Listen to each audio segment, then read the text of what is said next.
नमस्ते भारत। आप सभी लोगों के बीच में एक बार फिर से मैं उपस्थित हो गई हूं।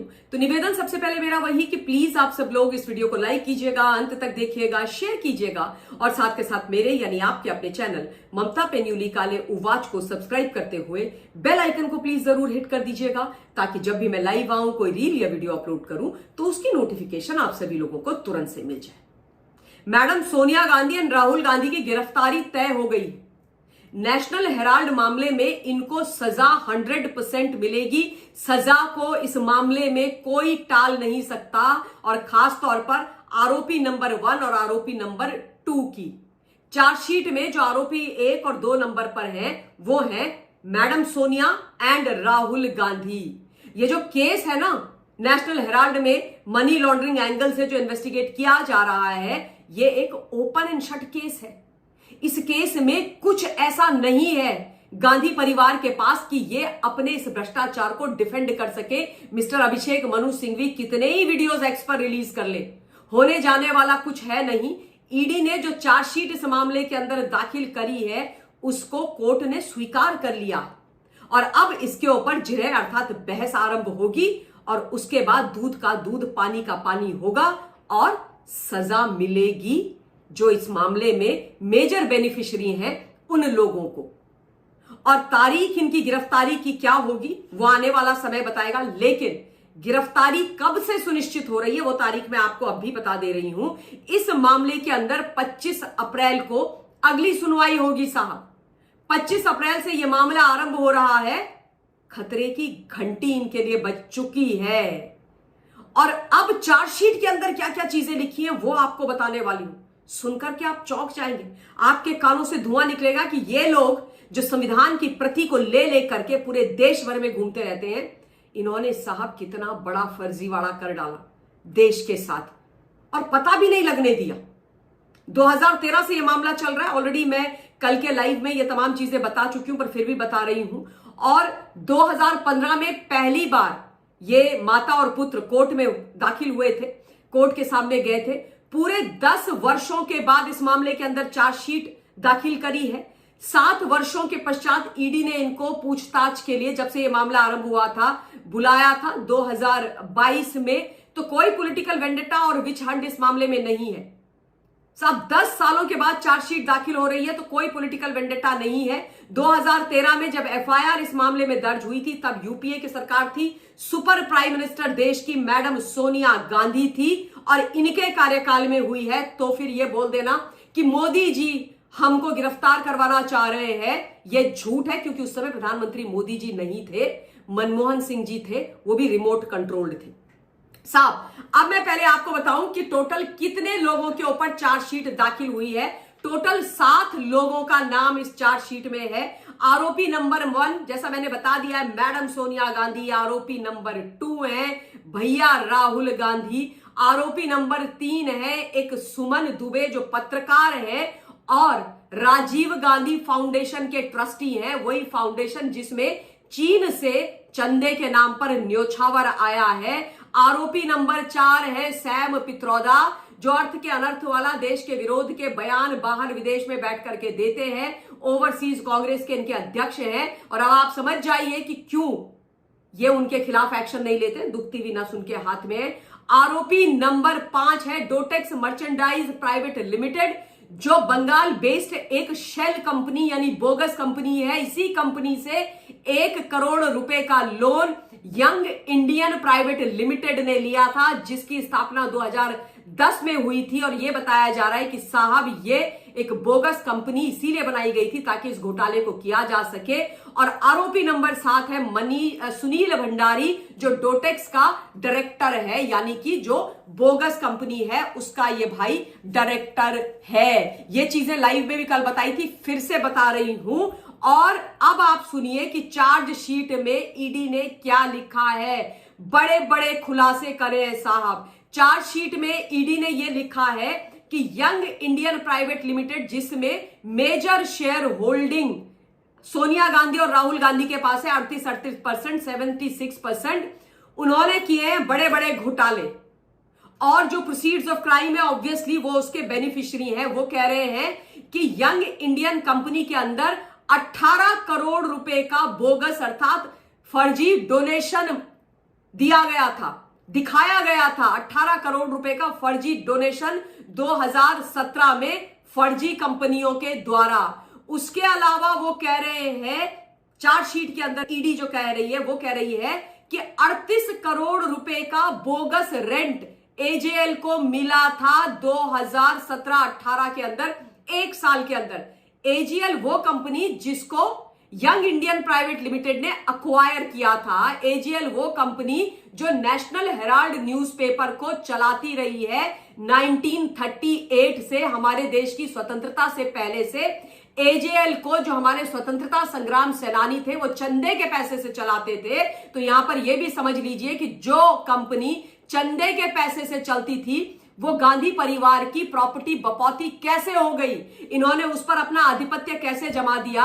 और यंग इंडियन कंपनी जिसमें मेजर शेयर माता और बेटे के पास है, उन्होंने एजेएल को अक्वायर कैसे कर लिया लीगली। यहीं पर ये लोग इनकरेक्ट है, ये है ना। तो यहां पर यह कहा जा रहा है कि 38 करोड़ रुपए के बोगस रेंट एक साल के अंदर लिए गए हैं। इस कंपनी में कोई रेंट एग्रीमेंट उनको नहीं मिला जब उन्होंने इन्वेस्टिगेशन करा है। और उन्होंने बोला चार्जशीट के अंदर ईडी ने कि सीनियर कांग्रेस लीडर के कहने पर यह ट्रांजैक्शन हुई है। अब आप समझिए कि कांग्रेस में सीनियर मोस्ट कौन है भाई। गांधी परिवार माने कांग्रेस, कांग्रेस माने गांधी परिवार। अब आप समझ लीजिए। उसके अलावा तीसरी बड़ी बात, खुलासा जो किया है वो ये है कि 29 करोड़ से ज्यादा के एजेएल को विज्ञापन मिले थे। 29 करोड़ से ज्यादा के विज्ञापन एजेएल को मिले थे। और इन विज्ञापनों में जो मेजर विज्ञापन आए थे 15 करोड़ से ज्यादा के, वो कांग्रेस नेताओं के द्वारा आए थे। और जो बाकी 13 करोड़ से ज्यादा के और कुछ और विज्ञापन थे वो बाकी एंटिटीज से आए थे। अब प्रश्न ये कि जो तमाम ये विज्ञापन आए थे, चाहे कांग्रेस के नेताओं से, बाकी एंटिटीज से, वो ईडी अपनी चार्जशीट में कह रही है कि बिजनेस पर्पस के लिए दिए गए विज्ञापन नहीं थे। भाई जब आप एडवर्टीजमेंट किसी न्यूज़पेपर को देते हो तो किस चीज का देते हो? अपने बिजनेस का देते हो, अपने प्रोडक्ट्स का देते हो, ताकि लोग उनको देखें, आपके प्रोडक्ट, वो आपके प्रोडक्ट्स को खरीदे। पर यहां पर 29 करोड़ से ज्यादा के जो विज्ञापन दिए गए थे भाई, ये इस नेशनल हेराल्ड में एजेएल के माध्यम से, वो थे जन्मदिन की शुभकामनाएं, शादी की सालगिरह की शुभकामनाएं, किसी की मृत्यु पर शोक संदेश। अरे वो तो इतने इतने आते हैं, वहां पे आपको 29 करोड़ से ज्यादा का रेवेन्यू कैसे मिल गया? तो ईडी कह रही है कि भाई ये मामला इन्वेस्टिगेट होना चाहिए कि ये कौन सा पैसा है, कौन सा फंड है जिसको यहां पर एडवर्टीजमेंट के नाम पर पार्क किया गया है। यानी ये सारा मनी लॉन्ड्रिंग का पैसा है, काले पैसे को सफेद किया गया है, फेयर एंड लवली का धंधा किया गया है पूरी तरीके से। अब यहां पर मेरा एक और प्रश्न है कि भाई जब एजेएल के पास इतना पैसा आ रहा था, 38 करोड़ बोगस रेंट से, 29 करोड़ से ज्यादा ये विज्ञापनों से, तो इनको 90 करोड़ रुपया कांग्रेस पार्टी से लोन लेने की आवश्यकता क्या थी? ये तो रेवेन्यू आ रहा है, ये कहां है लॉस मेकिंग? तो ये भी इन्वेस्टिगेट होना चाहिए। अब देखो यहां पर मैं आपको ना आज इस लोन वाले में भी एक कहानी सुनाती हूं। मतलब कांग्रेस पार्टी ने ब्याज पर एजेएल को लोन दिया 90 करोड़ का। मैं लगातार जब से ये विषय आया है दोबारा से मैं ये बोलती रही हूं, और मैंने पहले भी बोला है कि कांग्रेस पार्टी कोई बैंक नहीं है, एक पॉलिटिकल पार्टी है, लोगों का समूह है। ये किसी को भी लोन नहीं दे सकते, पैसा ब्याज में नहीं दे सकते। ये इलीगल है, ये गलत है। इरिस्पेक्टिव ऑफ पॉलिटिकल पार्टीज, कोई पॉलिटिकल पार्टी इस प्रकार का लोन किसी को नहीं दे सकती और उस पर ब्याज नहीं वसूल सकती। यही मामला बहुत बड़ा अब तक हो जाना चाहिए। पीपल्स रिप्रेजेंटेशन एक्ट के आधार पर कांग्रेस पार्टी के ऊपर इस फर्जीवाड़े को करने के लिए, खुद को बैंक घोषित करने के लिए एक्शन हो जाना चाहिए। इनका जो रजिस्ट्रेशन है वो खारिज हो जाना चाहिए, इनकी मान्यता समाप्त हो जानी चाहिए कायदे से, है ना। तो आप समझिए कि यहां पर फर्जीवाड़े लगातार चल रहे थे। 2010 में यंग इंडियन प्राइवेट लिमिटेड बनती है 50 लाख रुपए से ये कंपनी आरंभ होती है। और इस कंपनी को आरंभ करने के लिए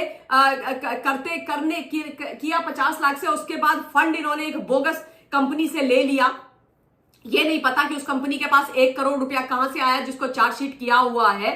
और उसके बाद 50 लाख की वर्थ वाली कंपनी 2000 से 5000 करोड़ रुपए की, जिस कंपनी की वर्थ है, जिसके पास इतने असेट है, उसको एक्वायर कर लेती है। और ये बात मेरे या आपके भेजे में तो साफ घुस ही नहीं रही है। ये इन्होंने क्या मतलब कांड कर रखा है, ये तो यही जाने। और ये केवल गांधी परिवार के साथ ही चमत्कार हो सकता है साहब, और तो किसी के साथ हो नहीं सकता। मैंने आपको पहले ही बोला था, अलादीन का चिराग अगर इनके पास है, जो हुक्म हो मेरे आका का, तो हम आम गरीब जनता को भी दे दें, है ना, या फिर कोई मैजिक वॉन्ड है तो वो दे दें, ताकि इस तरीके के चमत्कार बाकियों के जीवन में भी हो सके, आम पब्लिक के। पर ऐसे चमत्कार होते नहीं है, ये भ्रष्टाचार का खेल है। ये मैंने लाइव में भी बोला था, मैं अभी आप लोगों के बीच में फिर से बोल रही हूं, और इसीलिए कह रही हूं कि भाई इस केस में कुछ है नहीं, बचा नहीं है। ये केस ईडी ने 2013 से, सॉरी, ईडी ने तो 2000 मतलब बाद में इसको इन्वेस्टिगेट करना आरंभ किया, पर 2013 से ये मामला इन्वेस्टिगेट हो रहा है, तो इसमें ज्यादा कुछ बचा नहीं है इन्वेस्टिगेशन को लेकर के कहने सुनने के लिए। बड़े बड़े घोटाले किए गए हैं। ये कभी होता नहीं है कि 50 लाख की कंपनी इतने बड़े इतनी मेजर शेयर होल्डिंग वाली एजेएल को अक्वायर कर ले। अच्छा, दूसरी बात ये मैं सोच रही हूं कि 90 करोड़ रुपए का लोन अगर इनके ऊपर इन्होंने लिया कांग्रेस से, तो इससे अच्छा तो अपनी किसी असेट को, किसी जमीन, किसी चीज को ये बेच देते और उससे पैसा बना लेते। 5000 2000 करोड़ जितनी भी इनकी वैल्यू है, उसके हिसाब से क्या था, 90 करोड़ रुपए कर लेते। लेकिन ये पूरा जो खेल था वो रचा गया था सोनिया गांधी और राहुल गांधी को बेनिफिट देने के लिए। ये जो 2000 करोड़ या 5000 करोड़ रुपए के असेट हैं, उनका इनको मालिक बनाने के लिए और इनके रंज के ऐशो आराम और अय्याशी की व्यवस्था करने के लिए। इनको लगा कि भाई अब तो हम ही हैं, गांधी परिवार माने कांग्रेस और गांधी परिवार माने भारत, तो यहां हम कोई भी फर्जीवाड़ा करें, हमको चेक करने वाला कौन है, हमारे ऊपर एक्शन लेने वाला कौन है, कोई नहीं है, तो करो और निकल लो। पर इनको पता नहीं था कि होगा भाई, यहां पर आएंगे एक ईमानदार प्रधानमंत्री गरीबी से उठ करके, जो केवल देश और समाज के लिए काम करेंगे, जीरो टॉलरेंस अगेंस्ट करप्शन जिनका मूल मंत्र होगा, और वो फिर सब भ्रष्टाचारियों को, चाहे तुम राजसी परिवार से कोई भी हो, सब पर एक्शन करेंगे। तो भाई ये मामला बड़ा हो गया है, ये बड़ी मुसीबत हो गई है गांधी परिवार के लिए। क्योंकि गांधी परिवार के अंदर नेहरू जी के अलावा, नेहरू जी जेल गए थे, है ना, वो इंडिपेंडेंस के समय पर गए थे, कोई जेल नहीं गया। हां, एक बार इंदिरा गांधी जी एक दिन के लिए गई थी, अगर आप उसको निकाल दें तो कभी कोई गया ही नहीं। तो क्या ये दोनों लंबे समय तक भ्रष्टाचार के आरोप में जेल जाने वाले गांधी परिवार के पहले लोग होने वाले हैं? ये महत्वपूर्ण चीज है, ये समझने की बात है। तो मैंने आपको बहुत सारी चीजें जल्दी से बताने का प्रयास किया है। तो इस लाइव वीडियो के लिए इतना ही। बहुत बहुत धन्यवाद। जय हिंद।